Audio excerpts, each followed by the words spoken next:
Bonjour à tous et bienvenue dans cette nouvelle capsule vidéo qui parlera de la réaction entre le fer et l'acide chlorhydrique. Commençons d'abord par rappeler une notion très importante en chimie, la notion de transformation chimique. C'est une transformation au cours de laquelle des substances disparaissent, que l'on appelle les réactifs, et de nouvelles substances apparaissent, que l'on appelle les produits.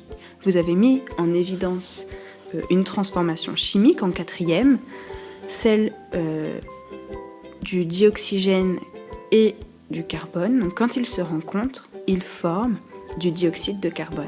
Alors un petit point méthode, une transformation chimique, elle se représente par un bilan. À gauche, on indique les réactifs, donc les espèces qui vont disparaître. Ici, le dioxygène et le carbone. Et à droite de la flèche, on indique les produits, c'est-à-dire les espèces qui apparaissent.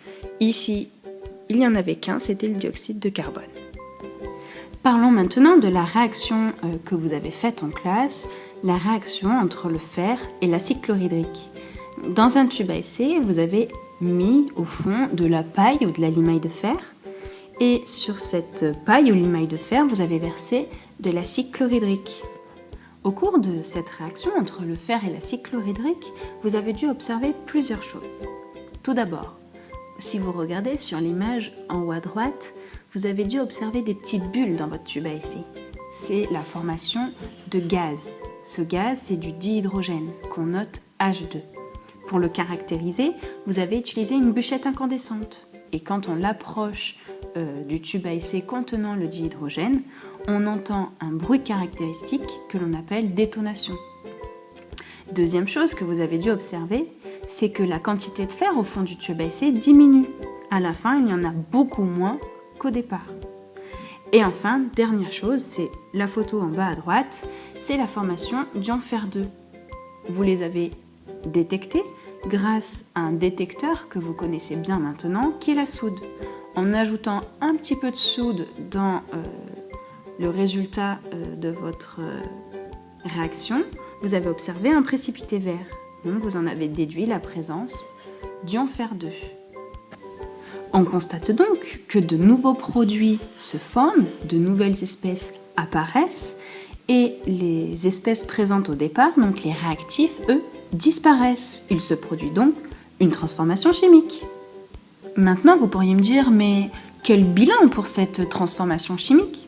D'abord, pour répondre à cette question, faisons un petit récapitulatif des espèces présentes au départ, donc les réactifs.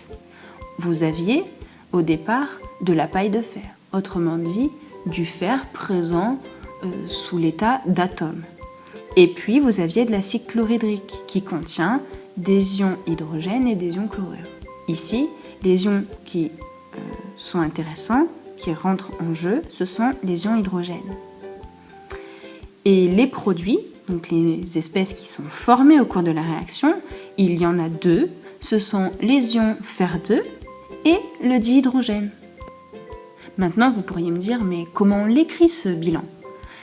Rappelez-vous, le bilan, c'est la petite phrase chimique qui indique ce qui se passe au cours de la réaction.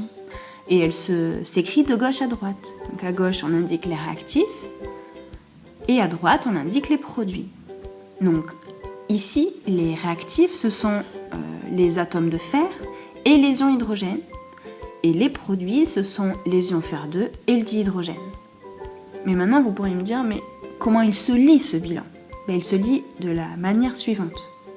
Le fer réagit avec les ions hydrogène pour former des ions fer2 et du dihydrogène. Je vous présente maintenant un dernier document qui récapitule donc ce qui se passe au cours de la transformation chimique. Au départ, donc à l'état initial, nous avons les réactifs. En bas du rectangle, vous avez les atomes de fer. Et au-dessus, vous avez la solution d'acide chlorhydrique qui, comme on l'a vu, contient des ions hydrogène, noté H+, et des ions chlorure, noté Cl-.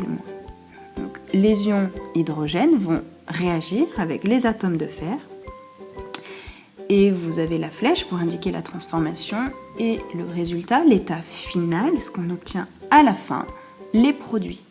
Donc, ici, les ions hydrogène, quand ils réagissent avec les atomes de fer vont former de nouvelles espèces, les molécules de dihydrogène, notées ici par 2 boules grises, et une solution de chlorure de fer 2, représentée donc par des ions fer 2 et les ions chlorure. Vous pourriez me dire, mais c'est bizarre, les ions chlorure sont présents à l'état initial et à l'état final. Eh bien c'est normal, les ions chlorure sont présents à l'état initial et à l'état final parce que ce sont des ions qui ne réagissent pas au cours de la transformation chimique. On va appeler ça des ions spectateurs. Cette vidéo est maintenant terminée, alors je vous dis à plus en classe.